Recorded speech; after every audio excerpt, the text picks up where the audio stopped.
Om Shanti.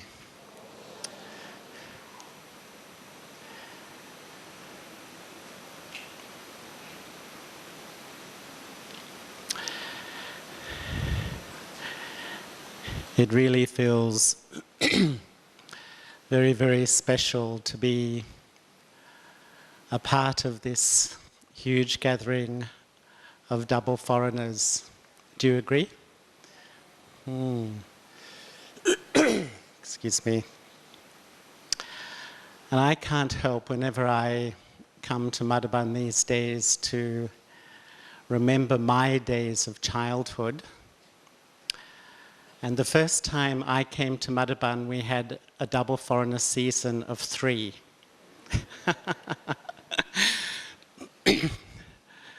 So Baba isn't into zero population, as you can see. And as far as I'm aware, this year, for Baba's meeting in just 4 days, I think we will be the largest group of double foreigners ever to gather together. And I think that's something special, isn't it? There's some special power in the gathering. I always find that.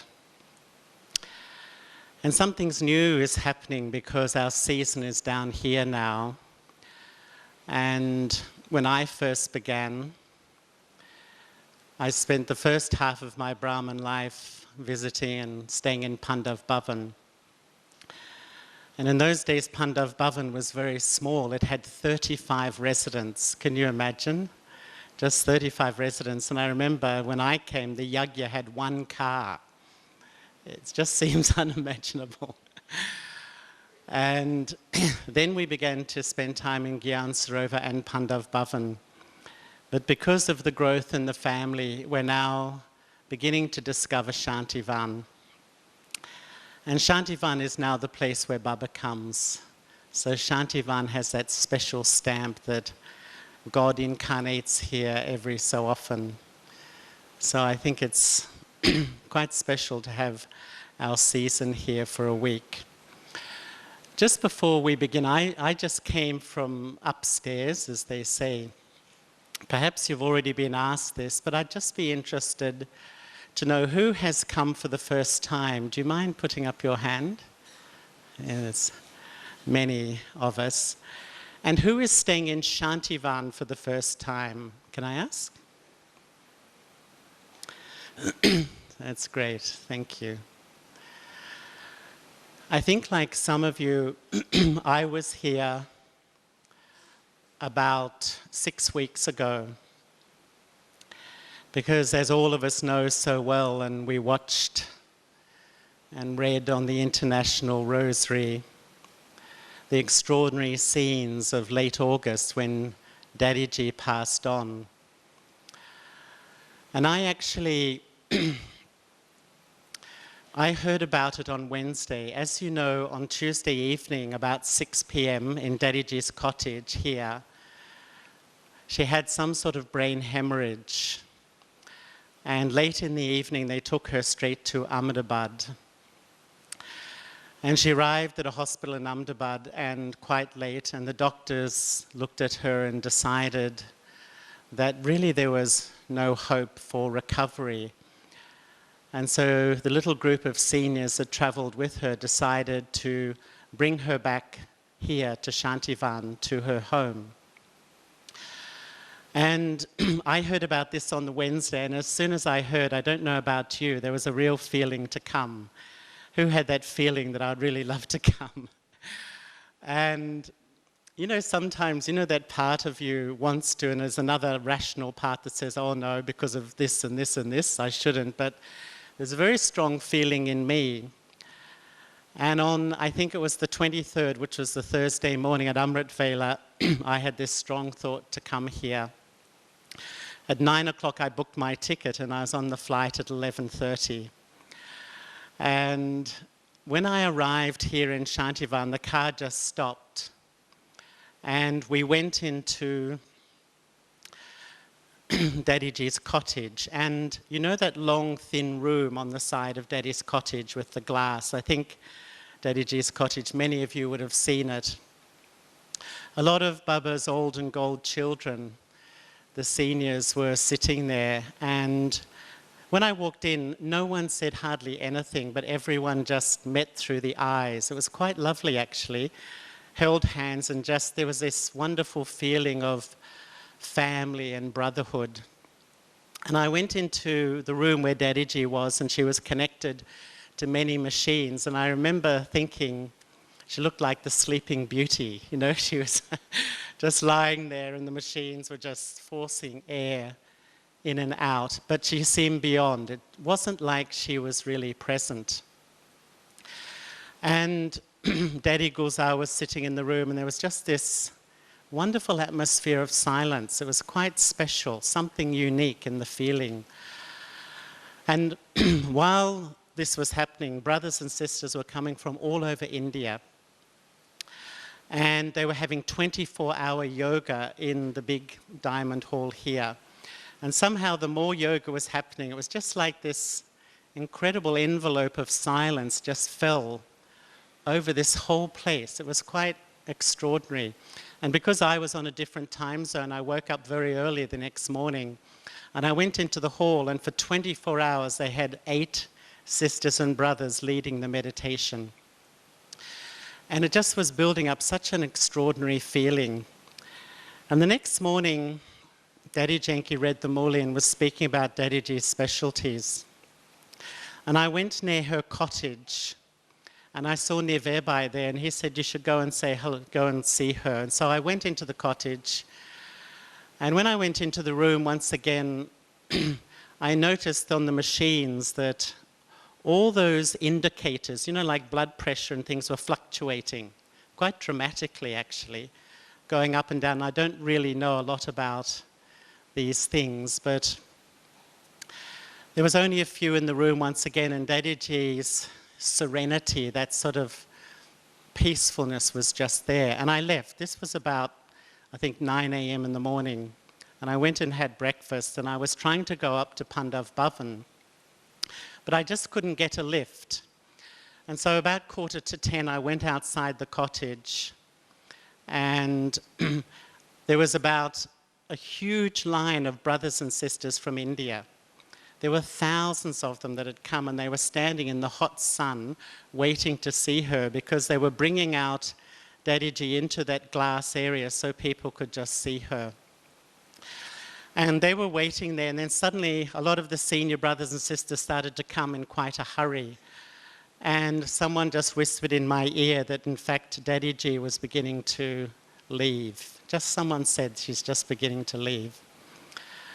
And I was there for just a few minutes, up until about 10 o'clock or a little bit after. And then someone said to me, come with me. And we went round the back door through the kitchen and went into the room, and there was just an amazing scene. You know how some scenes of drama are like indelible, you know, eternal scenes stamped on the intellect.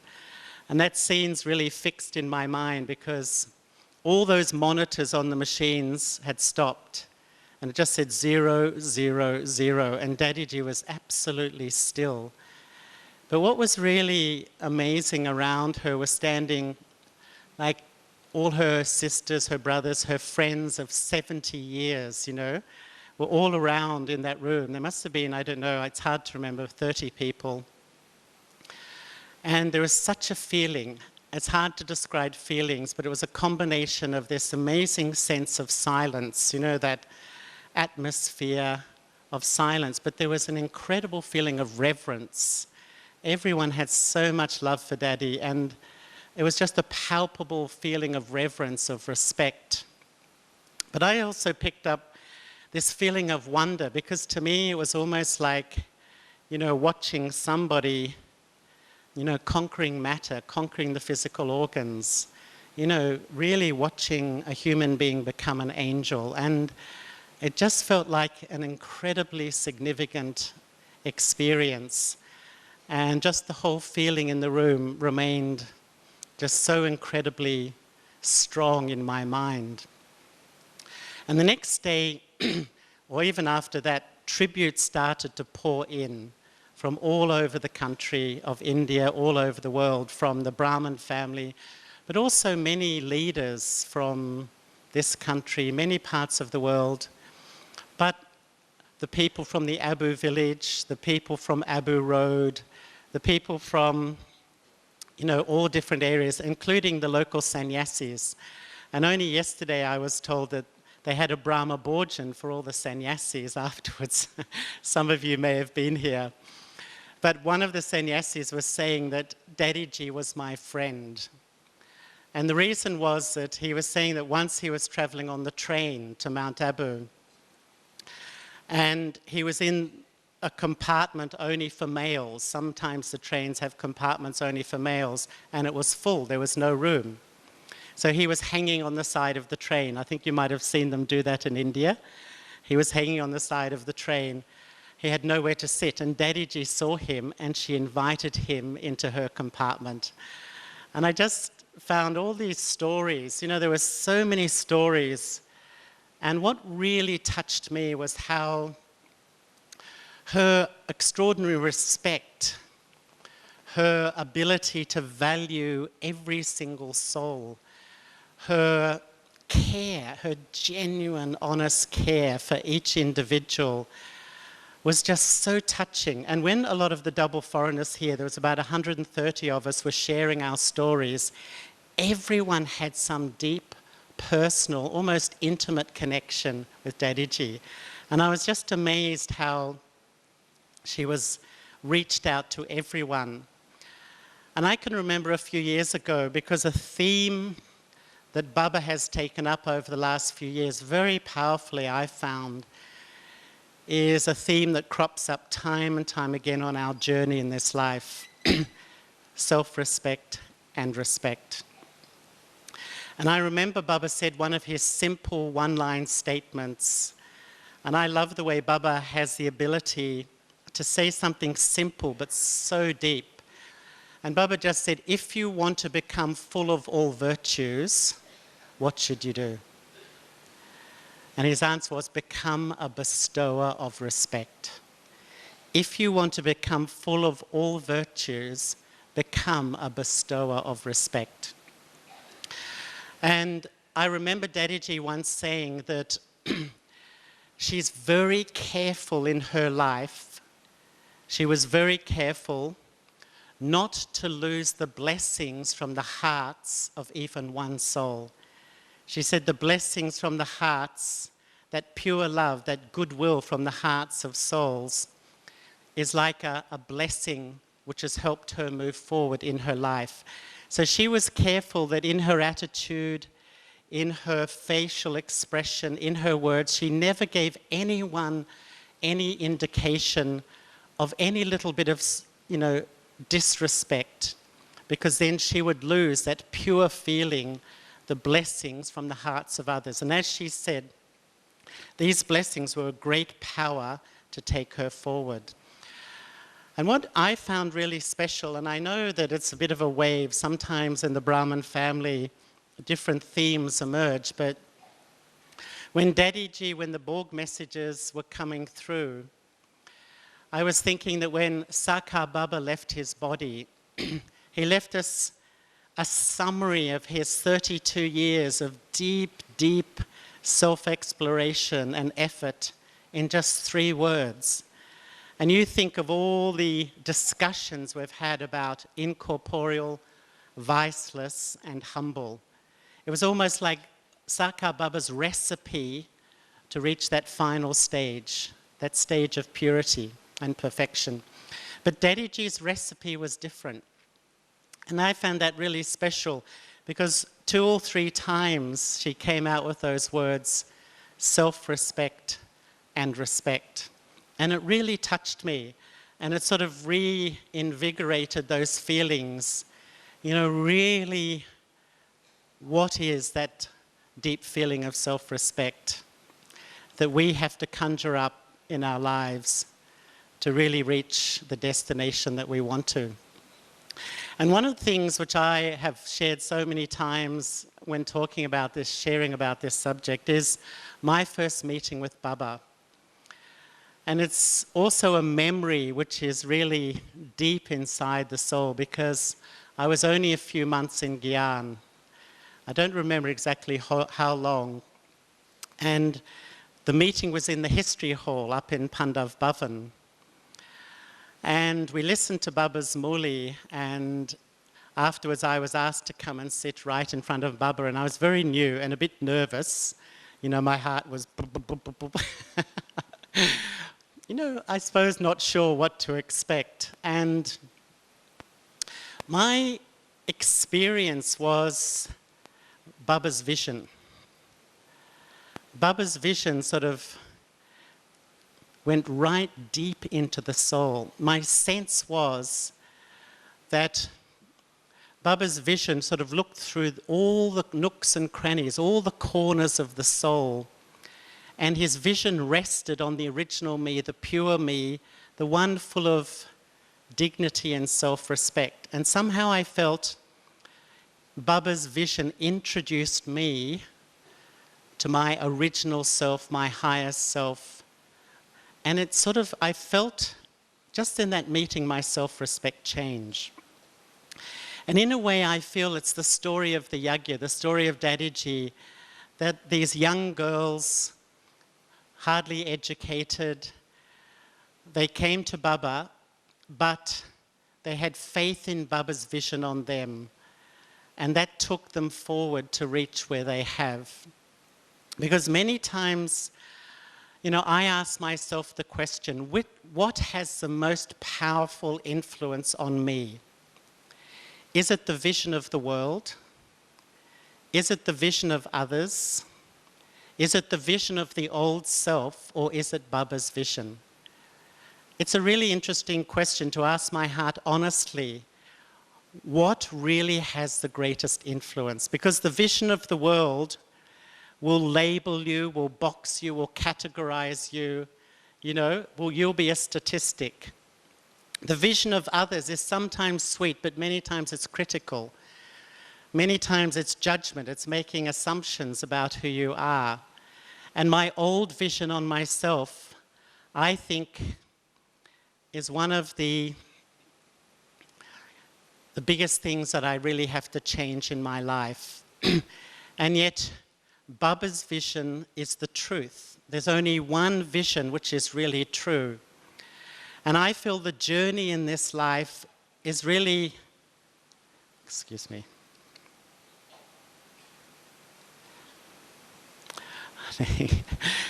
little love letters from people. The journey in this life is really to let go these old visions on the self and really have the courage to step into God's vision. And somehow, that's what I feel Dadiji did. She just stepped into Baba's vision.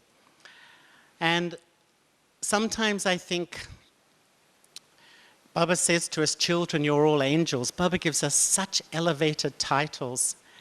And yet somehow we hear them, we love to listen to them, but we still remain addicted to this perception of myself, this old view, you know? It's ingrained, it's etched so deeply in the soul.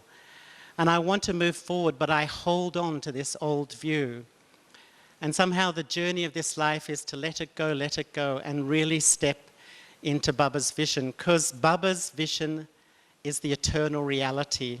My vision is only the present reality.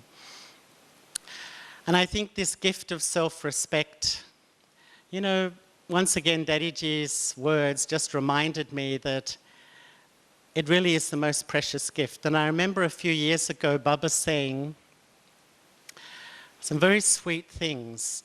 To the extent that you have self-respect, that's how much you can respect others. To the extent that you have self-respect, that's how much humility there will be.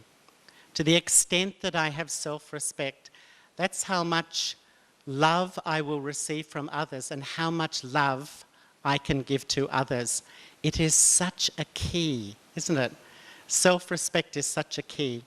And I remember once thinking when I began to really explore these ideas that My vision on myself, how I perceive myself, can make me a bead of the rosary, or it can take me away from Baba.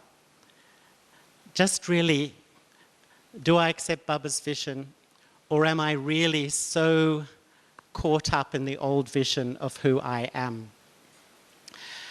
And for me, what is self-respect? It's the fundamental sense of my own worth. It's my own evaluation of my inner me. It's not to do with my skills, my talents, my abilities, my successes, my history, my story. It's almost when I'm naked of all of that, how do I feel about myself? How do I really feel inside? Because one of the things I've found amazing is that sometimes we can be universally loved and respected, but I find it very hard to love and respect myself. Sometimes I can be universally admired, but I can't admire myself. Sometimes I do things so well, and yet there's always this chronic sense of self-doubt, because I find it so hard to live up to my own expectations, My own expectations. And I'm, that internal critic is always there. And I remember once thinking that really success in Brahman life is to have so much self-respect that I'm Baba's child. Regardless of whether I play a role in the Brahman family, play a role on the service field, I move ahead because I have implemented so much inside of this sense of self. And yet, in my sort of journey, and I've thought about these things a lot, what I found personally was that sometimes as you dig deep, we hold beliefs about ourselves, very strong beliefs, which are almost second nature. And these beliefs sometimes control my thinking about myself. The belief that I'm not lovable, that other people don't love me. And even when other people extend love towards me, this belief is so strong that sometimes I can't taste it. I can't really feel it. The belief that I'm inferior to other people. Such a deep sanskara sometimes. Even when other people value me, love me, respect me, include me, I have the sense that people don't want me around, whatever. It's actually my own belief. It's not a reality. And sometimes I think in this journey, becoming knowledgeful is dismantling these deeply ingrained beliefs about myself so that I really hold the belief of who Baba sees me as, and my original self is really the greatest influence. And one of the things which I've been playing with this year was something which Baba touched on a few times last season. And Baba said, children, for self-progress this year. Once again, one of those simple things that Baba sometimes says, for self-progress this year, let go the eye of arrogance and the eye of disheartenment, and emerge the eye of soul consciousness. And I began to think about those three eyes as almost like three personalities living inside my head, all competing for control inside of me. And just wondering, which has the greatest influence, really? Does the eye of soul consciousness really have the greatest influence? Or do the eye of arrogance and the eye of disheartenment in their royal or subtle, forms really have so much influence on my thinking? And the two impure forms of eye are the eye of arrogance and the eye of disheartenment. And to me, the eye of arrogance is like the eye of superiority. This is the eye that tells me, that creates thoughts, that I'm better than others. They may be subtle or grosser, but I know more than others. My understanding is more accurate. My way is the right way. You know, my thinking is the right one. My opinion is the right one. You know how Baba over the last few years has been defining arrogance by just that thought that my understanding is the right one, that I'm right. Such a deep feeling. But it's hard to really identify when the eye of arrogance is ruling in my mind, when it's just thoughts. But when it seeps into feelings, then I really know who's in control. And that's when there's the feelings of disrespect, the feeling of being insulted. Many times Baba says that when I'm under the influence of arrogance, I feel insulted. The feeling that I'm not valued, the feeling that others don't really recognize me and my role. Just the feelings of being hurt feelings. All these feelings are like the children of this wrong thinking, the eye of arrogance, that gives birth to these wrong emotions and wrong feelings that start to deceive my thinking. And I think that it's also the eye of arrogance that takes sorrow from other people. And this is such a deep habit.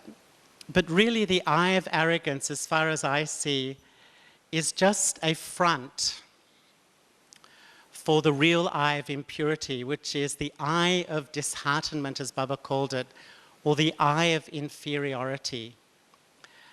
And when this eye begins to rule, I start to have thoughts that, you know, others are better than me, others don't like me, others don't want me, others don't love me.